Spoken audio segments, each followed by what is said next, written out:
Pendant toute la semaine, nous sommes au El Théâtrice à Metz. Aujourd'hui, c'est Benoît, le chef, qui nous régale. On va s'occuper de la première recette de cette semaine. Donc, il est parti sur un siphon de maïs qu'il associe donc avec du popcorn. Et le popcorn qui est déjà donc, en train de chanter. Ça donne quoi, Benoît? Ah, on est pas mal du tout. Oh là! Explosion.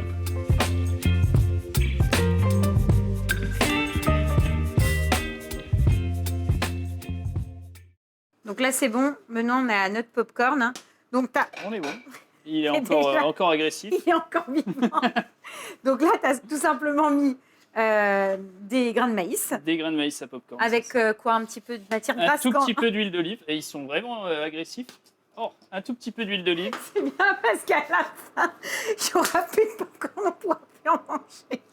Donc on va laisser le popcorn de côté et on va faire notre siphon. Et on va s'attaquer au siphon de maïs. Alors, on va incorporer 400 g de maïs égoutté.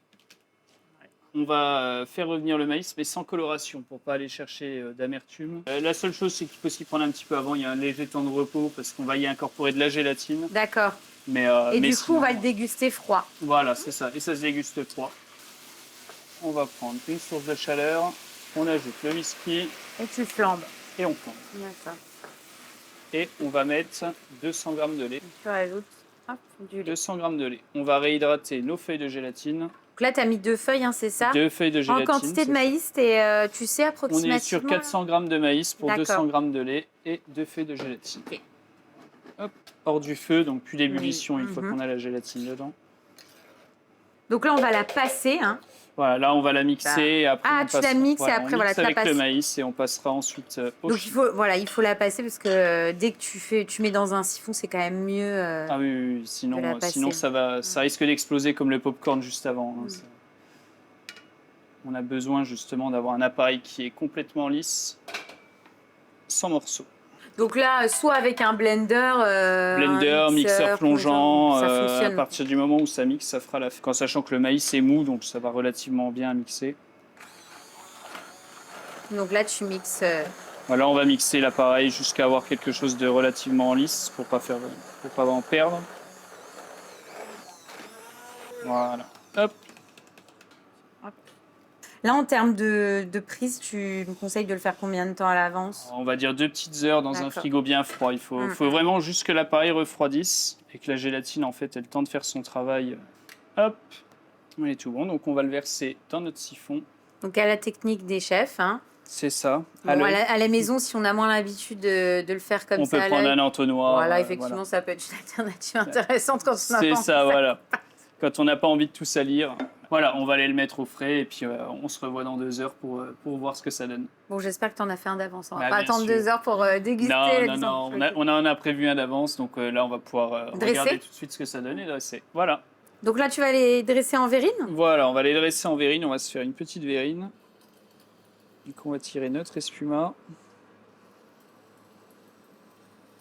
Hop, tout en le maintenant bien aéré. On va venir déposer donc le popcorn. Le popcorn salé.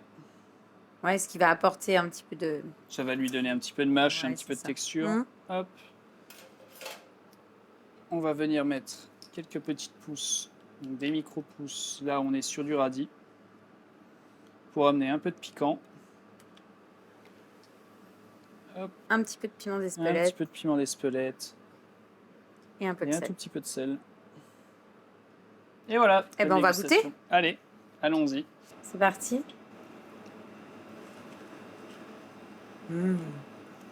C'est top. C'est top parce que forcément, on a ce bon goût de maïs. Et ce qui est sympa, c'est qu'on a ce côté... Enfin, on a toujours... Et c'est l'avantage des siphons de manger un espèce de truc nuage. C'est ça. On a une texture vachement onctueuse. C'est vraiment quelque chose d'assez polyvalent. Ça peut accompagner une entrée. Ouais. Non, c'est vraiment bien top. Du poulet. Donc, belle première recette. On fait quoi ensuite? Et bien ensuite, on va s'attaquer à un tartare de dorade, ananas, citron vert et aneth, avec une émulsion au lait de coco. Donc là, on coupe la dorade pour notre tartare. Voilà, c'est ça. On va détailler donc des fines lamelles. Ouais. Donc, tu as retiré la peau, bien sûr. Voilà, on a retiré la peau, on a désarrêté le poisson. On va s'occuper donc de détailler des lamelles. Donc, tartare coupé au couteau. Le plus finement possible. Donc là, hop, tu mets dans un cul de poule. Voilà, on débarrasse tout dans le cul de poule. Et après, on va passer au taillage de l'assaisonnement. Ça marche. Donc, On va tailler une échalote. échalote. On va mettre une échalote. ça, le tartare comme ça de poisson, c'est quelque chose que vous, au restaurant ici à El Théâtrise, vous avez toute l'année. Enfin, t'en as tout le temps des tartares Oui, de. oui, c'est récurrent. On en travaille assez souvent. C'est quelque chose qu'on sait maîtriser dans le temps, dans le coup. Voilà, dans les saveurs, c'est quelque chose qu'on travaille assez régulièrement. Et voilà, c'est quelque chose qu'on arrive à mettre en place aussi relativement facilement et on arrive à faire de Oui, super bonnes entrées. puis ce qui est bien, c'est que bon, là, t'es parti sur ananas, émulsion lait de coco, donc on est plutôt sur voilà, les petites touches exotiques. Mais un tartare de poisson, on peut très bien voilà, l'adapter avec produits de saison, d'été, les produits qu'on a ici, quoi. On va vraiment l'adapter avec ce qu'on a envie. On peut partir sur un tartare de thon aux framboises. On peut vraiment s'amuser vraiment avec tous les produits. C'est l'avantage, ça se travaille en toute saison. On peut travailler des fruits, on peut y adjoindre des légumes. Il y a vraiment, voilà, il n'y a pas de limite en fait. C'est vraiment, on va partir sur un poisson qu'il va falloir accorder avec des produits en fonction de sa chair. Et voilà, vraiment, c'est vraiment un terrain où on peut s'éclater. Oui. On peut vraiment. Finalement, tu as une base, c'est le poisson cru, coupé comme ça en dés, et après, tu assaisonnes un peu. C'est ça. Tu voilà. laisses aller. Il n'y a pas de limite. imagination. On peut vraiment s'amuser dessus. Donc là, tu tailles ton ananas. Voilà, c'est Donc ça. pareil, en petits dés. L'ananas, pareil, en brunoise, on va faire attention de pas trop en mettre quand même. Du zeste de citron vert. D'accord, donc tu mets un petit peu de zeste de citron vert, le jus du citron vert. La petite touche d'acidité. Voilà, et qui va permettre aussi forcément de faire comme une espèce d'attendrir aussi un petit peu le poisson. Voilà, ça va nous attendrir la chair du poisson. Donc c'est quoi ça? C'est du coulis de mangue. Ah d'accord. Voilà, ça va nous servir à lier le poisson. On va rajouter un petit peu d'huile d'olive. Oui. Voilà.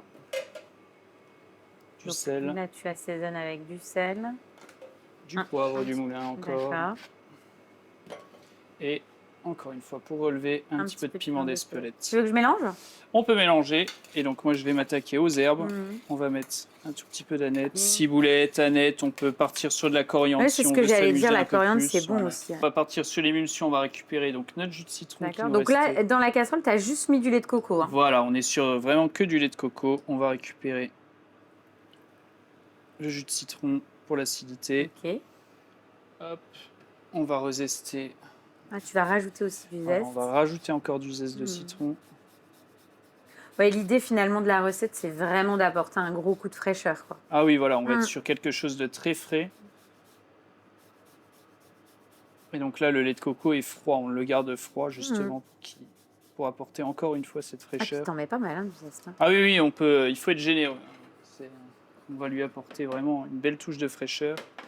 Donc là, on va le mixer au mixeur plongeant, créer une émulsion et on va avoir une mousse assez épaisse avec la graisse, présente dans le lait de coco, naturellement.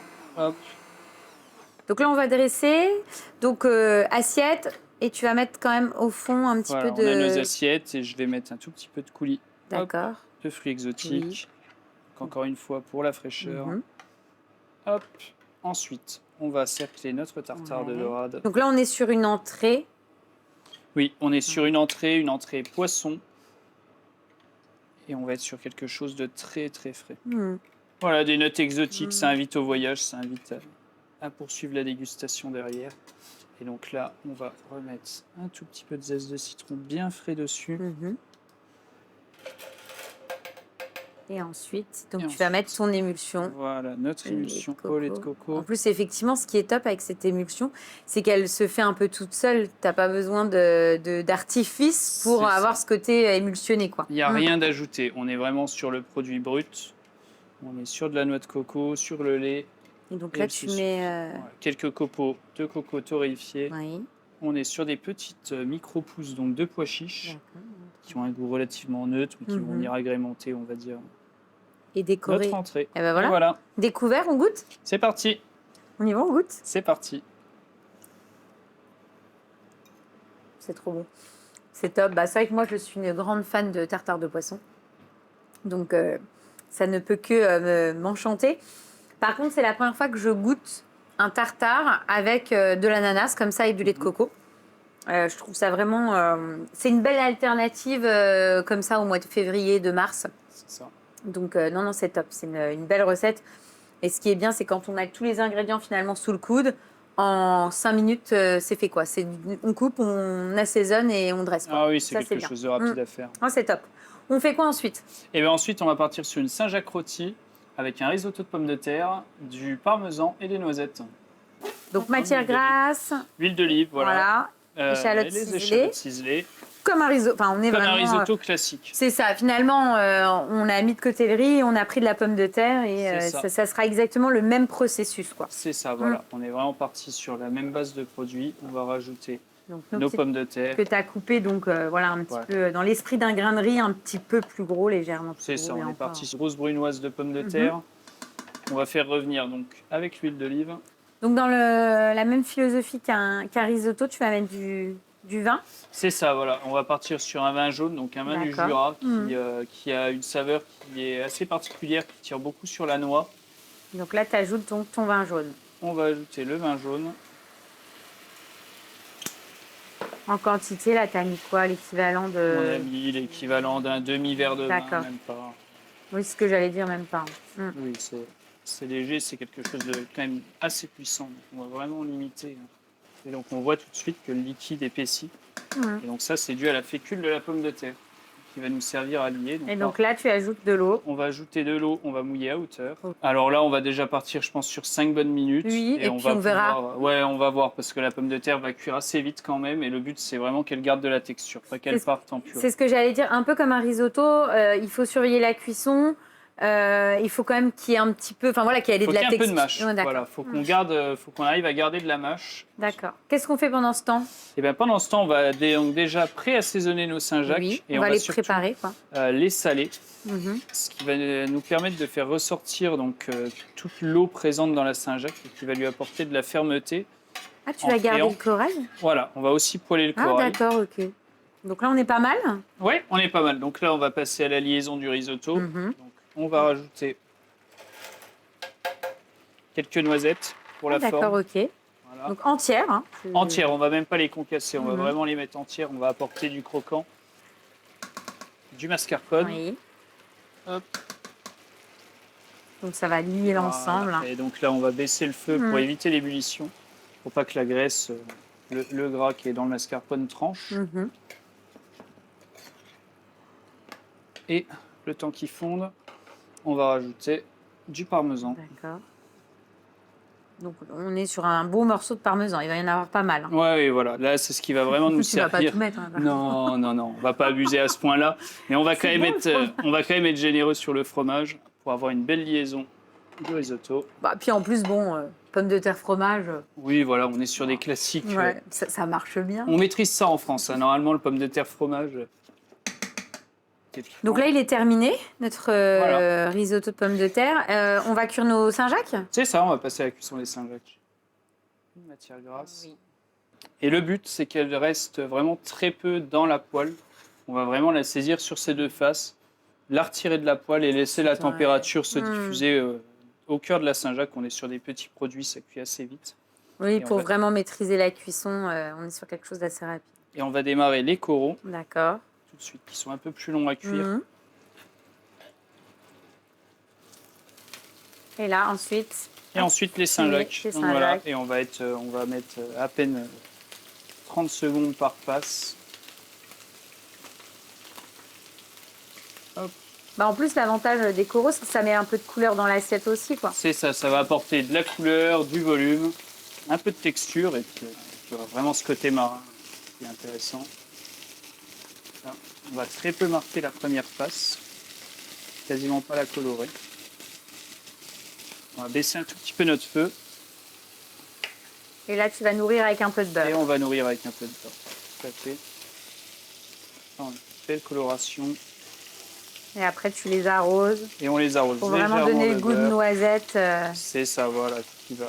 Au on va avoir le bon goût du beurre noisette. Et ça va revenir par rapport au goût qu'on a dans notre risotto de pommes de terre. C'est vrai.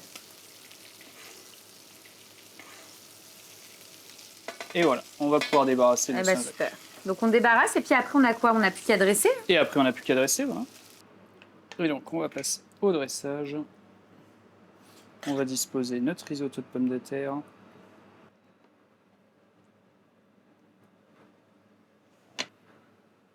on met les Saint-Jacques. Nos petites Saint-Jacques.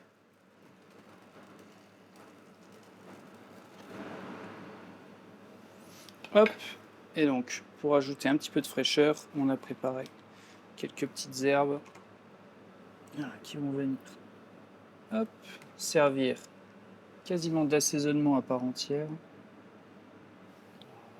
Bon, on y va, on goûte. C'est parti.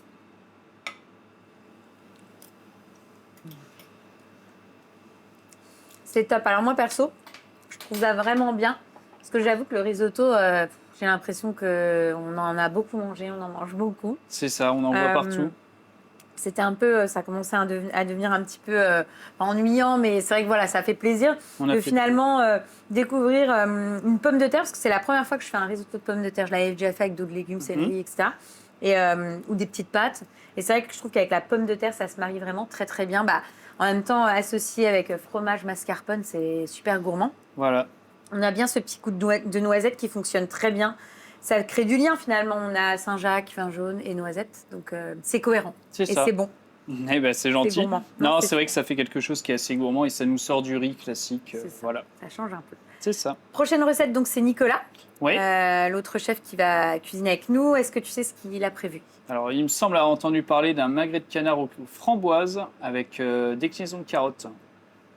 Donc là, j'ai démarré mon magret de canard qui était quadrillé. Oui. On va le démarrer côté peau dans une poêle froide. Ah, d'accord. On allume le feu pour avoir une peau un peu plus croustillante. Sel, poivre, on va bien le marquer pour faire retirer l'excédent de graisse. Graisse qu'on pourra réutiliser si on a des pommes de terre sautées, si on a des choses à faire qui va très très bien, c'est l'occasion. Cuisson du magret, 8-10 minutes à peu près, faut que ça soit 180 degrés. rosé. Voilà, rosé.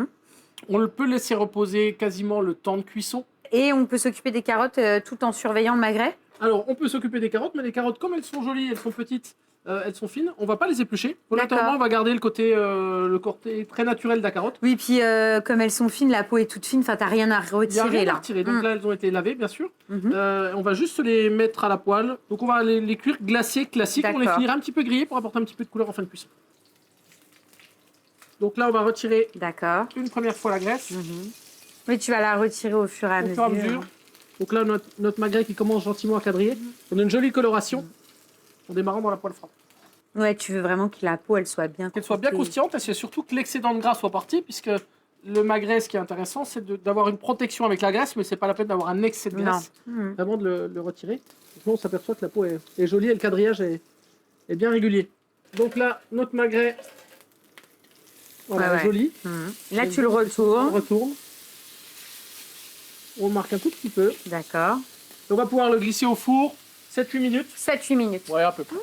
7-8 minutes au four, 180 degrés. Et on va le remettre juste côté peau pour le protéger. Le côté chair était juste marqué. On le glisse au four quelques minutes. Donc ça, c'est bon. Ça, c'est bon. Ensuite, on fait quoi, Nicolas? Ensuite, on va pouvoir passer à nos carottes glacées. Carottes glacées, donc très classiquement, très simplement. Ah bah, glacé. Enfin, quand on dit glacé, c'est un peu d'eau, un peu de beurre. Un peu d'eau, un peu de beurre, un peu de sucre. Plus là, ce qui est sympa, c'est que tu as des petites carottes de couleurs différentes. Ouais. Donc que tu n'as pas du tout épluché. Hein. Pas du tout épluché. On met un petit peu de beurre. On met du poivre. Et là, on va laisser glacer nos carottes. Donc les carottes, on va les glisser sur le côté. Pendant ce temps-là, on va s'occuper de notre sauce. D'accord. Donc sauce gastrique, très simple. Toujours pareil, réduction à base de sucre ou de quelque chose de sucré. Ça pourrait être du miel. C'est ce qu'on appelle une gastrique. Une gastrique. Donc on va mettre du sucre. Oui. Voilà. Qu'on va laisser gentiment blondir. Ça fume un petit peu, mais c'est normal. Sur des petites quantités, c'est sûr que c'est pas toujours le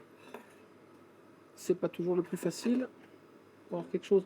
Alors il faut qu'il soit assez coloré, en même temps pas trop pour pas apporter l'amertume, juste avoir le côté caramélisé. Alors attention les narines, on déglace. Donc là tu déglaces avec quoi? Vinaigre de framboise. Oui.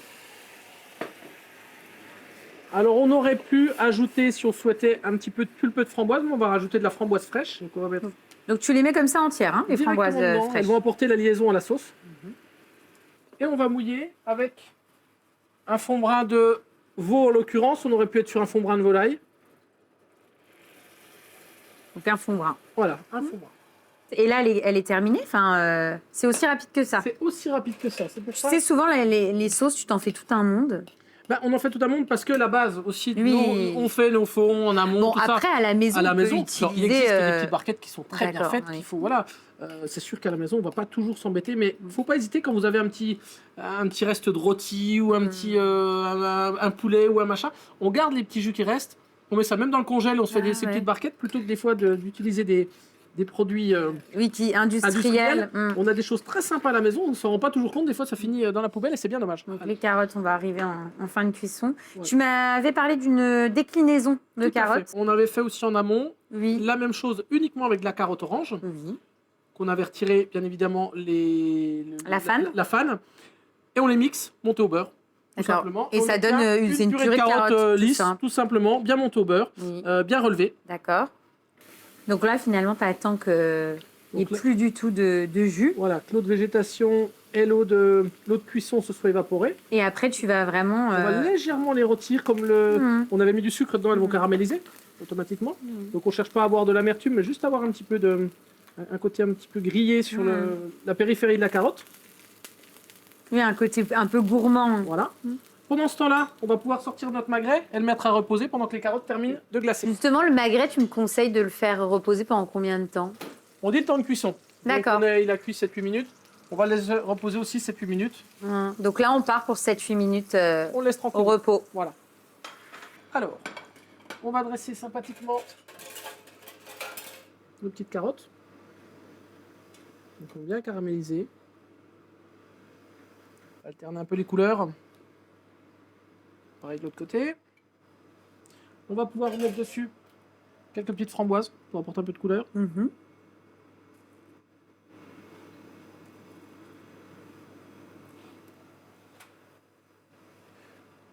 On va pouvoir découper notre magret. Alors, le magret risque toujours, bien évidemment, de saigner un peu. Donc on n'hésite pas à avoir un petit peu de papier absorbant. Oui, pour pouvoir... Alors d'habitude, on va l'émincer classique. Mhm. Là, aujourd'hui, on va faire quelque chose d'un petit peu plus original. On va le couper sur la longueur. Enlever la petite parure. Alors on pourrait s'amuser à faire une petite rillette en mise en bouche ou quelque chose avec. Oui, tu coupes pour pouvoir bien le dresser. Oui, et donc toi, pour un plat comme ça, tu comptes un demi-magret par personne, quoi. Faut être un peu généreux. Bah, en général, c'est vrai qu'ici, on a la cuisine est plutôt généreuse. Oui, on essaye. Ensuite, on va mettre notre sauce framboise. Oui.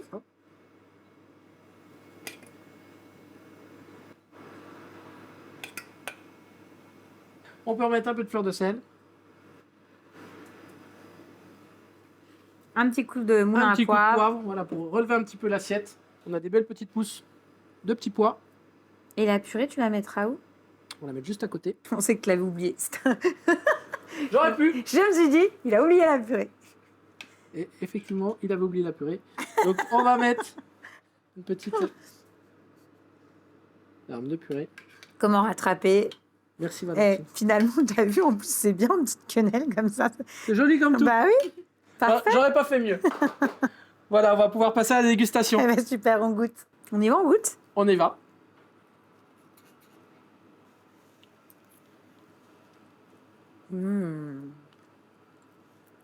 C'est top. Eh bien, tant mieux. C'est très très bon.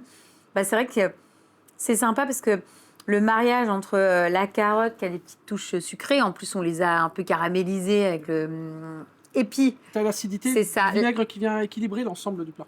et La fraîcheur de la framboise. exactement, la framboise qui contrebalance le côté sucré de la carotte et puis le magret, la cuisson est parfaite. On est vraiment sur une belle recette. Et ce que j'aime bien, moi, dans cette recette-là, et ce que j'aime dans beaucoup de recettes, c'est quand on décline un produit sous différentes formes. On aurait pu rajouter des petites chips de carottes On aurait pu le faire, tout à fait. Pour Ou avoir des une- fans de carottes frites. Ouais. Aussi. pour avoir une autre variante. Non, c'est vraiment une belle recette. Bon, On va terminer par le dessert. on va terminer par le dessert. Un joli sabayon à l'ananas. Donc là, le caramel a commencé à blondir, À même blondir. bien blondir. Et donc Voilà. là, tu vas mettre L'ananas, tes petits dés d'ananas. tout à fait. Que l'on va pouvoir venir bien faire blondir. Mhm. On va ajouter dessus Un petit peu de vanille. un petit peu de vanille.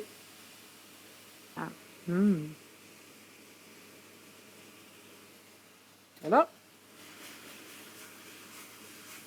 Donc là, on va bien caraméliser notre ananas. On va ajouter le petit piment d'Espelette qui va venir aiguiser notre recette. D'accord. Alors, au Théâtrice, le piment d'Espelette, c'est sacré. Hein. C'est ça. On en a de l'amuse-bouche jusqu'au dessert. Voilà, c'est le fil conducteur. Ouais, c'est ça.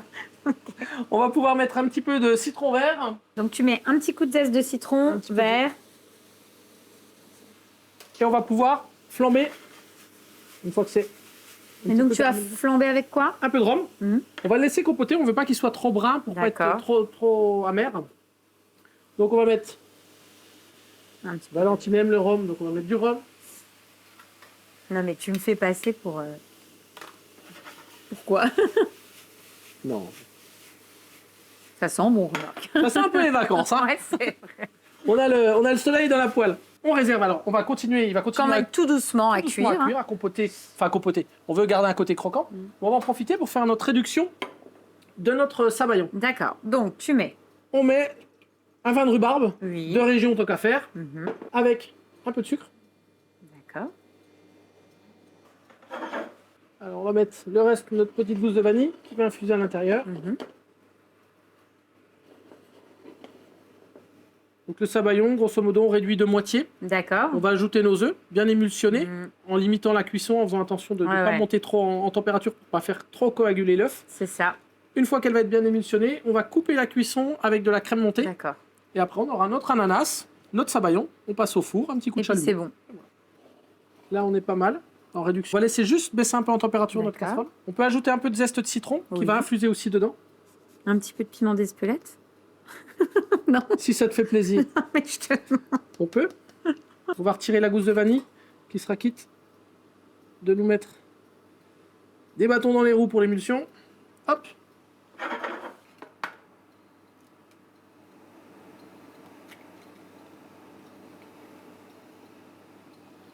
Donc nos œufs. Hein, tu veux que je Tu commence peux, à, Tu peux, c'est très bien. à fouetter?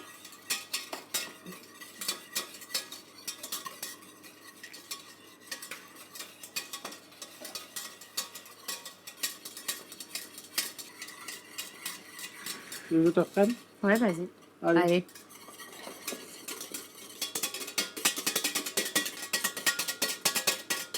Donc là, on a notre base qui paraît pas trop mal. On va ajouter crème montée pour couper la cuisson. T'ajoutes. Hop.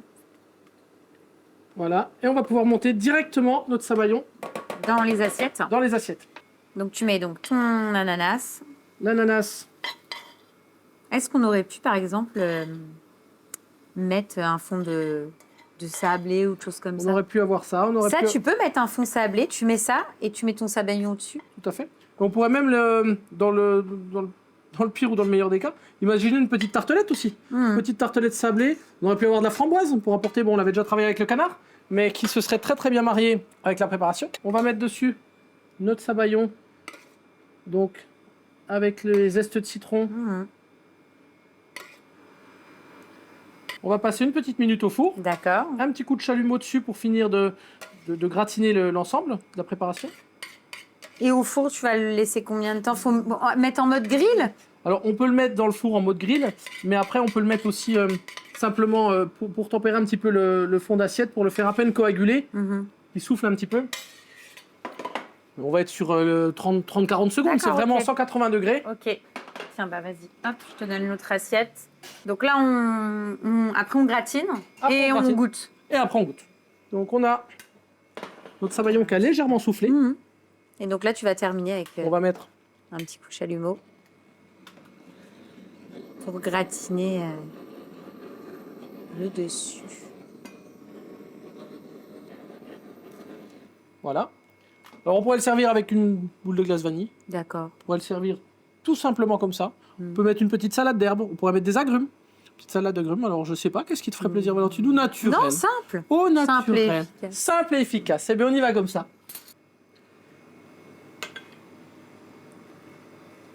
C'est bon? Et le piment d'Espelette fait toute la différence. Ouais, c'est trop bon. C'est bon? Mmh. C'est frais, le citron Non, c'est vert. top. C'est vraiment bon. Bah, en fait, ce que j'aime bien dans dans le sabayon. Je trouve qu'on est dans un dessert qui allie à la fois gourmandise et légèreté. C'est pas un truc qui est trop lourd, mais en même temps, il y a un petit côté gourmand. En fin de repas, c'est très bien. Ouais. Et même une petite salade d'herbe avec un peu d'huile d'olive et du citron vert. Ça pourrait être très sympa. Ah, c'est top, je valide. Merci beaucoup Merci. Nicolas pour ton accueil. On s'est régalé avec Benoît et toi. Donc on reviendra comme d'habitude. Avec grand plaisir. Ça marche.